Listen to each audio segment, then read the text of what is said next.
Então, pessoal, boa noite. Nós vamos dar continuidade aos objetos de conhecimento do nosso componente curricular, que é Fundamentos e Metodologia do Ensino de História. E para a nossa aula de hoje, nós temos aqui a concepção dos análises e história nova. Vamos discutir um pouco sobre essas duas concepções e aí nós vamos observar que essas concepções, em que momentos elas contrapõem-se à história tradicional, ou seja, na construção histórica e na concepção histórica, o que se considera história tradicional? É justamente aquela história que obedece na sua historiografia, ou seja, na sua estrutura, tanto da construção do conhecimento, quanto da produção e da forma de se trabalhar esses conhecimentos. Então, contrapõe-se a história, a concepção positivista, que é a concepção de história que dá a ancoragem para a construção dessa história tradicional. Então, vamos aqui na concepção dos análises e da nova história, observarmos, além de conhecermos essas duas concepções, observar em que momentos e em que ela diferencia-se dessa história tradicional. E aí vamos observando aqui a história dos análises. Quando nós falamos aqui dos análises, dessa história, concepção histórica dos análises, nós precisamos verificar quem são os seus precursores, né? E aí nós temos esses dois precursores da história dos análises. Temos aqui o Lucien Febvre, que é de 1878 a 1956, portanto, ele vive aí há aproximadamente 78 anos, né? E temos 76 anos, e temos aqui, 78 mesmo, temos aqui o Max Bloch. Max Bloch, ele já diferente, ele morreu jovem, aí, 56 anos, aproximadamente. Então, são esses dois os precursores dessa concepção dos análises. Eu trouxe eles aqui para vocês, assim como nós vimos nas outras concepções, os seus precursores, então, para a gente tendo referências em relação a nomes, as pessoas que defendiam cada uma dessas concepções, né? Aqui, nós vamos observar que a concepção dos análises, ela surge aí na década de 1920, né? Ela vem aí nesse momento, e ela contrapõe-se ao positivismo, né? Então, veja que a razão desse surgimento dos análises, da concepção dos análises, e aí chama-se, inclusive na história, a gente chama de escola dos análises também, né? É uma corrente inovadora, né? Ela vem desprezando aí o acontecimento e existe na longa duração. Ou seja, porque no positivismo a gente observa que para que haja pesquisa, para que haja ciência, tem que existir a prova documental, não? Tem que ter o documento. Daí porque até a gente tem a questão do direito como sendo o direito ancora-se na concepção positivista. Por quê? Precisa das provas, as provas documentais, né? Então, a concepção dos análises, ela vem contrapondo a essa questão de que só existe história se existir documentos escritos, ela vai entrar aqui numa longa duração, ou seja, vai existir na longa duração que são os efeitos dos acontecimentos, né? Tem um fato histórico, mas tem os seus efeitos, e isso vai aí para uma longa duração. E aí vai se considerar longa duração aqueles acontecimentos que permanecem na estrutura e na conjuntura da sociedade aí por séculos, né? Então, isso entra para a longa duração, que vem para século, milênio. Nós não temos ainda esses acontecimentos do ponto de vista milenar, porque, pela evasão europeia que tivemos, o Brasil ele data a sua história oficial a partir de 1500, né? Mas algumas questões caem na longa duração, como a questão do preconceito, a questão da dizimação dos povos indígenas, a questão de ver o negro como ser inferior, o indígena como ser inferior também. Então, esses aspectos caem na longa duração, e aí eles entram aqui dentro do contexto da história dos análises, né? Bom, prosseguindo, nós temos aqui que essa concepção dos análises, ela mantinha-se aí um esforço de aproximar a história das ciências sociais, ou seja, essa construção histórica dos acontecimentos, porque veja que aqui nos análises, como eu já falei, nós veremos isso com mais ênfase um pouco mais adiante, né? Mas o que é importante para a construção histórica são os acontecimentos, o que é considerado aqui pela escola, a história e pela escola dos análises. E veja que novas fontes em um olhar passa a ser o econômico, social, mental, né? Revelando aí a questão da longa duração, que aí vai contar aqui os ciclos econômicos, as estruturas sociais, a forma, a mentalidade de um povo em um determinado tempo, e aí essa questão de história vem até a construção da história das mentalidades, né? Que são aspectos e estruturas, e aí eu chamo de estruturas mentais também, que elas demoram muito para serem alteradas em uma sociedade, em um contexto social. Por isso que essa história dos análises, ela entra aí dentro desse contexto de uma longa duração, né? Que é a forma de como as pessoas veem o mundo. Se nós pegarmos aí os nossos bisavós, a forma em que eles viam o mundo e formos para uma construção histórica, né? É um trabalho, uma produção histórica, a gente observa que a forma como eles viam o mundo é totalmente diferente da forma como nós vemos o mundo agora. Essa coisa da urgência, essa coisa acelerada, né? Eles viam o mundo em uma forma em que se plantava a roça uma vez no ano, se colhia uma vez no ano, a pessoa se alimentava desse produto in natura, dessa colheita já tinha os paiols, né?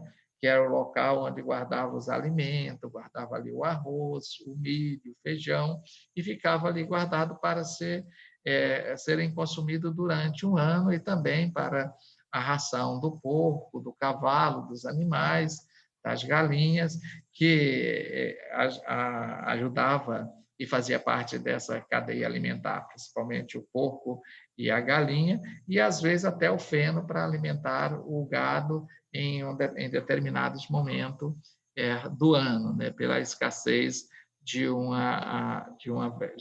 alimento, digamos, in natura, né? Faltava o alimento, principalmente na região do Nordeste, em determinados momentos do ano, dado a escassez de chuva, não tem pasto. Aqui também, na região norte, onde fica bem presente essa questão do período de chuva e o período de sol, às vezes falta. Então, eles tinham todo esse cuidado, ou de plantar nas várzeas, né, para que no período da escassez ou no período de seca tivesse a cana para os animais, mas nas regiões da Caatinga, plantar a palmas, né, que ela resiste bastante, inclusive no período em que não há chuva, para que serviço de plantação de alimento para os animais. Então, era essa visão da sociedade, da prática, da subsistência, algo bem dependendo exclusivamente da natureza, e o homem fazia os seus arranjos, né, vamos chamar de arranjos, os seus arranjos para que, em um período em que não tivesse chuva, os animais pudessem ter um alimento por esses arranjos feitos, né? Sim, professor. Sim. Tem ainda tem um tal do mandacaru. Lá no Piauí, quando era ano de seca, o mandacaru ele suga a água da terra e ele sustenta a água lá, pode ter chuva, pode estar no verão, na seca. E aí a gente cortava os pés de mandacaru, cortava pequenininho, tirava os espinhos e dava para a vaca. Sim, sim. O mandacaru que até é objeto de uma música de Luiz Gonzaga, o mandacaru, quando flora na seca, é sinal de chuva cedo no sertão, né? Então, tem todas essas crendices também, né? Mas, Então, tudo são formas de manter os animais vivos, né? De sobrevivência. Tanto para os animais como para o próprio ser humano, né? Exatamente. Inclusive... Então, o ser humano mantendo o gado vivo, de repente, na hora do desespero, eles matam, né? Que se a vaca magra, mas matam, né? Sim, e aí sim. tem o leite, entendeu? Então, é uma forma de sobrevivência. Inclusive, tanto o mandacaru quanto a palmas, eles já passaram até entrar na cadeia alimentar do próprio ser humano. Eles tiram aquelas pontas que são mais novas, né? E a palmas eles descascam, tira aquela fibra que cobre aquela parte interior, né? E daquela parte interior eles fazem o picadinho, igual se faz da abóbora, igual se faz da mandioca, né? Que no Nordeste chama macaxeira, né? Lá para a região do Piauí chama macaxeira. Então, faz o picadinho ali e serve de alimento, inclusive para o ser humano também. E teve uma questão interessante, passou um dia, eu assisti uma reportagem que tinha até uma universidade fazendo a pesquisa dos nutrientes existentes na palmas, né? Na palma que para a cadeia alimentar. E aí ela é riquíssima em ferro, é riquíssima em fibra, né? Então, esses elementos e esses nutrientes são nutrientes indispensáveis para o ser humano, né? Então, Professor, que palmas é o mesmo palmito? Não, não, não. Palma, palma, ela eu vou ver se... Mas quando você vê aquelas imagens da Caatinga, as pessoas cultivavam muito próximo à casa, até para ração mesmo, para as ovelhas, para o bode, né, para a cabra, né? Mas Não, quando terminar aqui, eu vou pesquisar, então. ela sai tipo uma palma mesmo, né? Ela é chatinha mesmo, tipo uma palma, né? E recebe esse nome pelo seu formato, que ela é chatinha. Deixa me ver se... Não, nós vamos continuar aqui, mas amanhã eu vou ver se eu consigo umas imagens para, antes da aula, eu apresentar para vocês o que é a palma, né? Não é o palmito, não. O palmito, ele vem da palmeira, né? Ou que seja do açaí, ou que seja da gueroba, né? Mas são palmeiras. São outra espécie de vegetal. A palma, inclusive a palma, ela não cresce tanto, ela fica baixa, né? Ela vai saindo, tem uma arte, né? Mas dali de uma palma vai saindo outra, vai nascendo outra, mas ela não cresce tanto, ela fica mais ou menos aí é 1,5 m, o máximo 1,5 m, né? Das que eu já vi, né?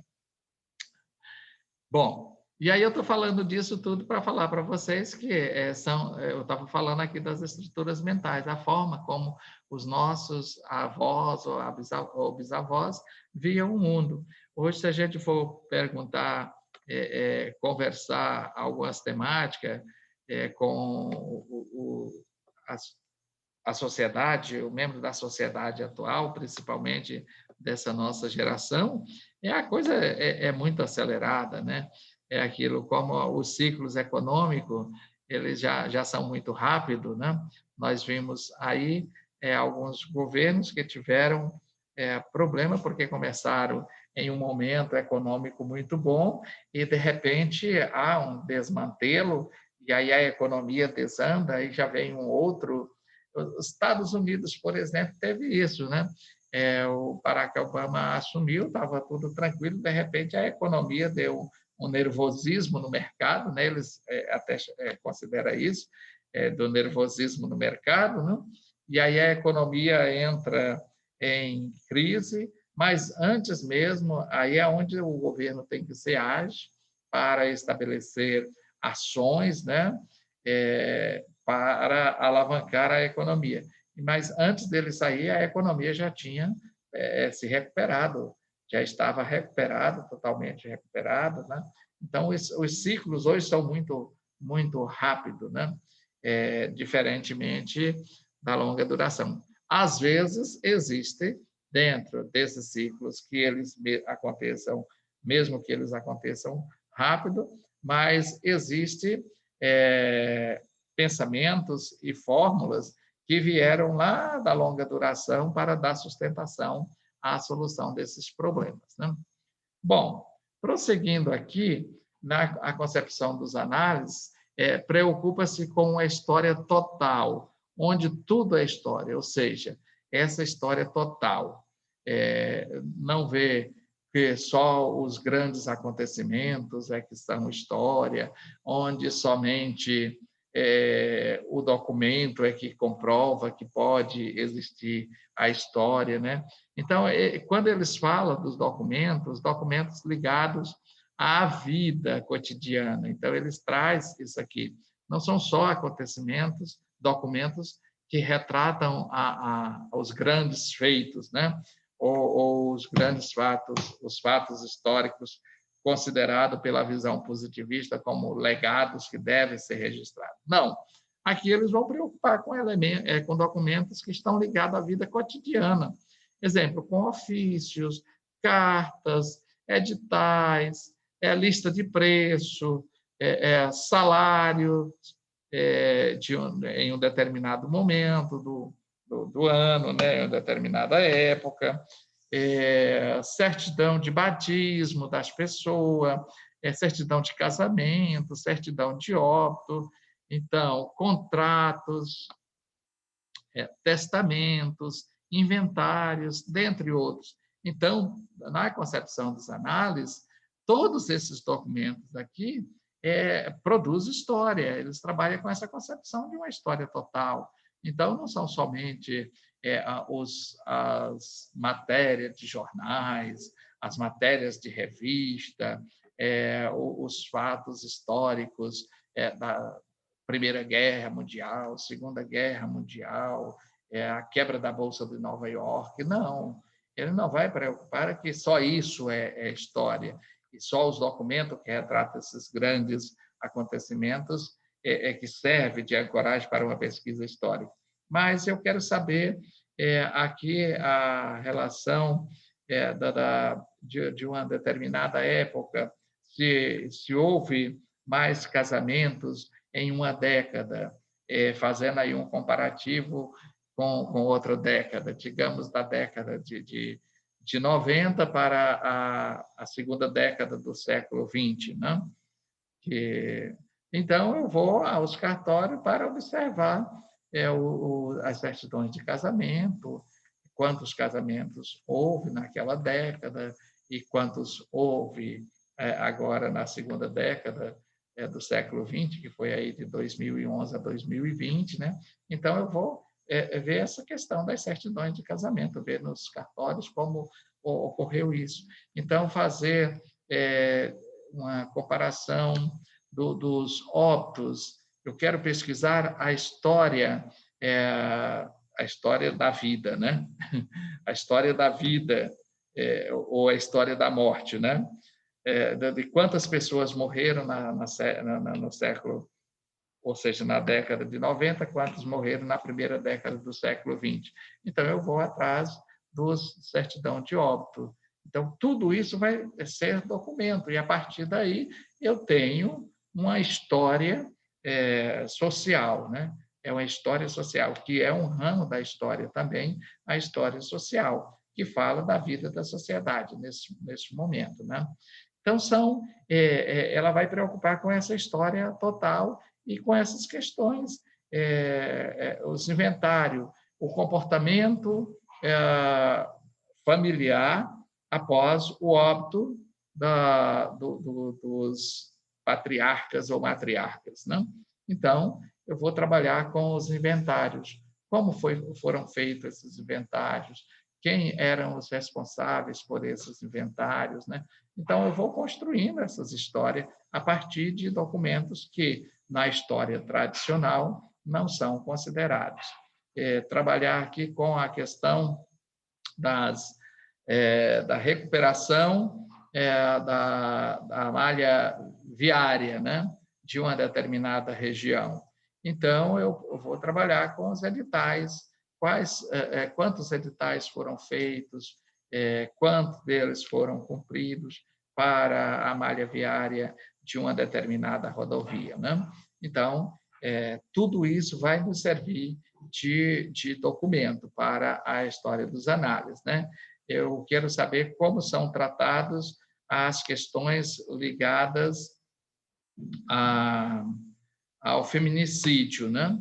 Então, eu vou trabalhar com isso, saber quantos ofícios os órgãos de proteção à mulher enviaram para os órgãos competentes para estabelecer as políticas públicas, né? Então, esses ofícios também são documentos e servem como documentos para a produção histórica, né? Então, a gente vê que é uma história total, eles preocupam com essa concepção, preocupa com essa história total e leva em consideração os documentos que a história tradicional não os considera para a sua produção, que é a história positivista.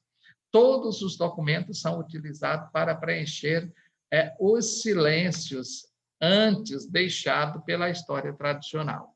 Então, essa produção histórica e essa ancoragem e essa valorização de todos esses documentos como fonte histórica é justamente para preencher as lacunas que foram ficando e até mesmo foram silenciadas na história tradicional. A história positivista, nós não temos a história das mulheres, não?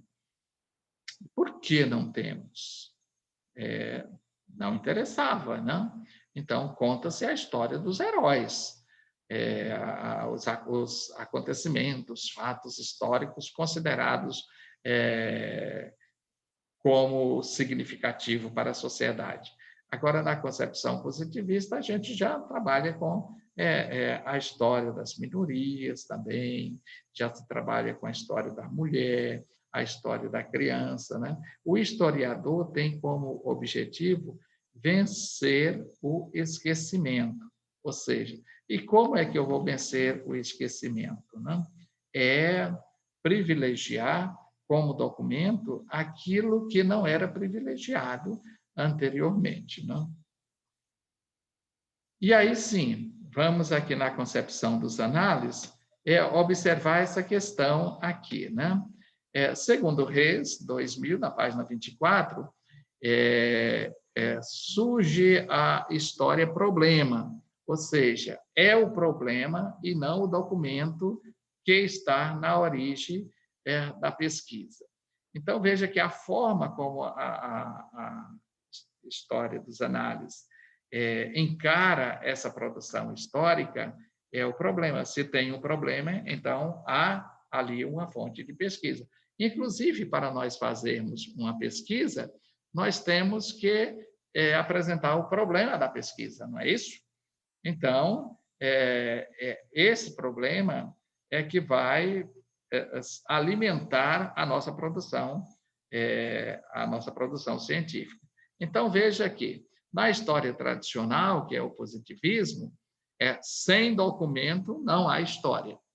Tem que ter o documento. Aí, aqui vai bem dentro daquilo que eu falei para vocês, do direito, né? Tem que ter a prova documental para poder se questionar qualquer coisa na justiça, tem que se ter a prova, até porque o direito ele é eminentemente positivista. Eu pretendo fazer o curso de direito, mas já tenho essa consciência que a ancoragem jurídica ela está bem dentro dessa concepção positivista. Aqui na história dos análises, veja, sem problema não há história. Se aqui, sem o documento, não faz a história, aqui pode ter muitos documentos, mas se não tiver problema, não tem história. Então, aqui o problema na história dos análises, o problema é que é o combustível para a produção histórica. Bom, e aqui já vamos chegando a uma outra concepção, que é a concepção da história nova, né? Aqui na história nova, ela se contrapõe à história tradicional também. Veja, a contradição se observa na concepção do olhar histórico, né? Ou seja, a forma de eu analisar, o meu olhar histórico para o objeto de pesquisa, né?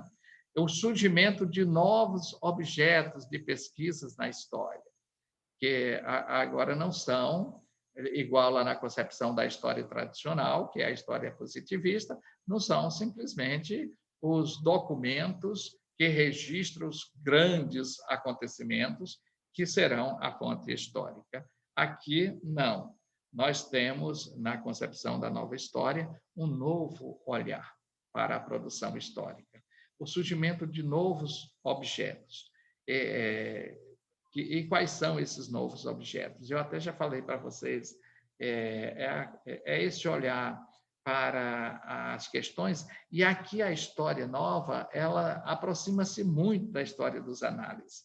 Por que não existe? Temos um problema, né? E qual é o problema? A ausência da história das mulheres. Então, isso é um problema. E aí a nova história vai ter esse problema aqui como sendo algo para uma pesquisa histórica. Então, eu vou pesquisar a história da mulher, tocantinense, né? Aí eu vou pesquisar, e aí nessa história da mulher não entra só a esposa dos políticos e nem dos grandes empresários. É lá aquela mulher que está lá, inclusive a história das mulheres ribeirinhas, né? É um objeto de estudo para a nova história, né? A história das quebradeiras de coco é um objeto de estudo para essa nova história. São esses novos objetos de pesquisas que vão surgindo dentro dessa nova concepção, né? A história da criança, a história do adolescente. Neuri Del Priore, ela trabalha, inclusive, com a história das mulheres, a história da criança e a história dos adolescentes. E ela trabalha nessa linha da concepção da nova história, né? São esses novos objetos de estudos que vão surgindo, né? Veja o que aqui na concepção da história nova, né? O paradigma da nova história interessa-se e aceita qualquer espécie de documento. Um anel é documento, né? Um modelo de anel é um documento. Uma peça de roupa é um documento. A história dos vestuários, né? Isso é bacana, né? Para você pegar aquelas pessoas, a forma como as pessoas se vestiam lá no século XX e a forma como as pessoas se vestem hoje, aqui, né? Século XX, eu estou falando como se passou muito tempo, né? mas lá na década de 30, lá no século XX. Ou então, como as mulheres se vestiam lá no período imperial, como as mulheres se vestem hoje. Como as mulheres iam à praia na década de 20, também do século 20, né? E como as mulheres vão à praia hoje, né? Então, tudo isso vai servir como documento. As fotografias, as vestes, o calçado, tudo isso serve como documento. Outras ciências são utilizadas pela história. No caso, a antropologia, que é para compreender essa evolução do homem, uma vez que a antropologia estuda o homem e a sua evolução no tempo, né? Então, a história ela se ancora também na antropologia para compreender como foi esta evolução do pensamento, principalmente se tratando do pensamento, né? Da história do pensamento de um determinado povo, de uma determinada época. A economia, também a história, nós temos, inclusive, a história econômica, e eu falei para vocês do Caio Prado Júnior, que ele é autor de um livro, História Econômica do Brasil, que é assim fantástico, né? A sociologia, que é para compreender essas relações sociais, que a sociologia trata de compreender os grupos, tem como objeto de estudo os grupos sociais e as relações sociais, né? Então, a história vai fazer essa história, essa construção histórica, aí dentro desses acontecimentos que sociais, né? E da psicologia, compreender o comportamento da sociedade em um determinado momento da história, né? Então, são ciências que auxiliam a história na produção histórica, né? Temos aqui a concepção da história nova, ela trabalha com as questões políticas, trabalha com as questões econômicas e trabalha com as questões culturais também. Ambas estão presentes no seio da humanidade. Então, ela preocupa também com essa construção de uma história que tem vários olhares. Uma mesma situação política que teve, e se eu vou olhar com um olhar positivista, não tem que ter a ordem para ter progresso. Se eu olho pela concepção da nova história, eu tenho um outro olhar. É uma forma das pessoas quererem silenciar algumas vozes, né? Então, a questão cultural. Nós vimos aí o moço presidente da Fundação Palmar Zumbi dos Palmares, um negro que denegrindo a própria existência negra no Brasil, a questão da escravidão. Então, qual é a dele, né? Então, na nova história vai ter um olhar diferente para isso, porque aí está ancorado em uma questão ideológica e não em uma questão antropológica e sociológica, não? Então, aqui nós já estamos chegando ao final. É a bibliografia que nós utilizamos para essa aula, aqui para falar da Escola dos Análises. Trabalhamos aqui com o José Carlos Reis, né, Escola dos Análises, a inovação em História, que é a da editora Paz e Terra, da editora 2000, publicada em 2000. A História Nova, nós trabalhamos aqui com Legoff, né, Jacques Legoff, a História Nova, publicada aqui por Martins e Fonte, em 1988. São as obras que nós utilizamos para esta aula de hoje, tá? E aqui nós chegamos já ao final da nossa aula de hoje. Como eu falei para vocês, nós vamos ficar só com esse bloco, mas Eita, Glória! Pegamos, você acha bom, né, Tia Neide? Pegamos aqui os aspectos que são preponderantes, o fórum está postado desta aula lá também, os slides estão lá, e eu pedi justamente para vocês comentarem sobre essa questão da história tradicional e a história dos análises, fazer aí essa contradição, a diferença existente aí entre essas duas concepções históricas. Tá bom, pessoal? Um grande abraço para todos vocês, uma boa noite, e que vocês possam ter, assim, de fato, a proteção de Deus para as vossas vidas nesta noite, e não só nesta noite, mas em todo Amém, professor. Tá bom? Um grande abraço a todos vocês.